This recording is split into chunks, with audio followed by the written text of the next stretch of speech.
Okay, now we're going to talk a little bit more about ungrouping. We've been doing this with double-digit numbers, and I've got an example up here of something Puzzle Penguin did. Okay, Puzzle Penguin did this problem, and he believes it's right. We need to take a look at it and help him figure out if he made any mistakes or if he did it just right.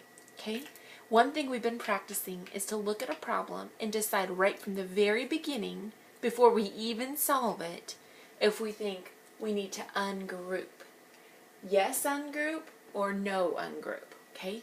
So the first thing I want to do when we look at Puzzle Penguin's problem is think about that question and just look at the numbers. So I'm actually going to cover up the answer that Puzzle Penguin got, and let's just look at these numbers and decide if we do need to ungroup or if it's not necessary. Okay? We've got 81, take away 58. Okay? First thing we know we need to do is take a look at the ones place value spot. Okay? Remember, the biggest value spot is on the left. These are my tens. So these must be my ones. Okay? If I look at just my one spot, sometimes I use a piece of paper to cover up my 10 spot so I only see my one spot. If I look at my one spot, I have 1, take away 8. If I have one piece of gum, can you come and take 8 from me? No, you can't. I only have 1. I don't have 8 for you to take.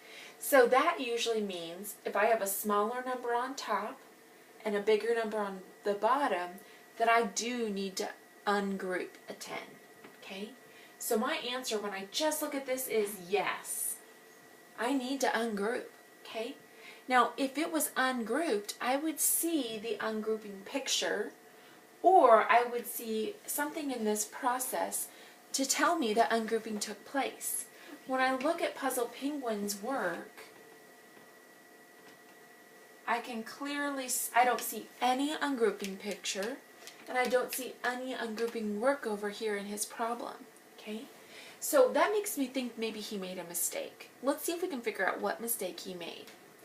He has 8 tens, take away 5 tens. We can do that. And if we had 8 and we take away 5, we are left with 3 tens, and that's what he has. So he looks good in the 10 spot. Now let's look over at the 1 spot. He had 1 1, take away 8 ones. We talked about that. Can't do that. But can you take 1 from 8? 8 take away 1 would equal 7. But I want you to watch my finger when I point to that. Bottom, top, very bottom. That doesn't work. My finger jumped up, jumped back, jumped over, jumped all around. Okay? When we're subtracting, and it's correct subtracting, we start at the top and we go smoothly down.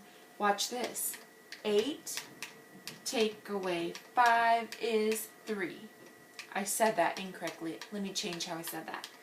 8 tens take away 5 tens leaves 3 tens. My finger came down, down, down. It only went over here to touch the subtraction sign. If I do this with this side, my finger, I'm going to find out it won't work. 1 take away 8. Can't do it. I can't keep going down because it's not possible. Puzzle Penguin made a big mistake. He grabbed the bottom number and he tried to take the top number away from the bottom number. So he did this, 8 take away 1, but now he's at the top and then he skipped everything to put his answer on the bottom. Okay? Can't do it that way. It doesn't work that way. Okay? Because this is the total and we're taking some of these away. You can't take some and take the total back away from it. It has to go from top down. Okay? Whole, take away a part, leaves another part. Okay? So that's the mistake Puzzle Penguin made. Let's see if we can help Puzzle Penguin with this problem over here. Let's rewrite it. 81, take away 58. And we said, yes, we do need to regroup because this number is smaller than this number. So let's draw a picture to help us. 81, 10, 20, 30, 40, 50, 60, 70, 80, 1. Take away 58. 10, 20, 30, 40, 50, 51. Now I need to break that 10.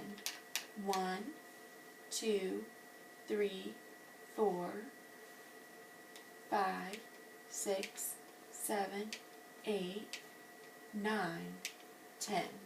I have 10, 20, 30, 40, 50, 51, 52, 53, 54, 55, 56, 57, 58. How many are left? 10, 20, 21, 22, 23. My proof picture shows 23. Now I can come over here and show what I did in my problem. I broke one of the tens. Instead of 8 tens, I turned one of those tens into ones. So I'd have 11 ones. And now I only have 7 tens. 8, 11, take away 8. Yes, I can do that. 8, 9, 10, 11, left 3. 7 tens, take away 5 tens, left 2 tens. And my total matched my proof picture. Okay?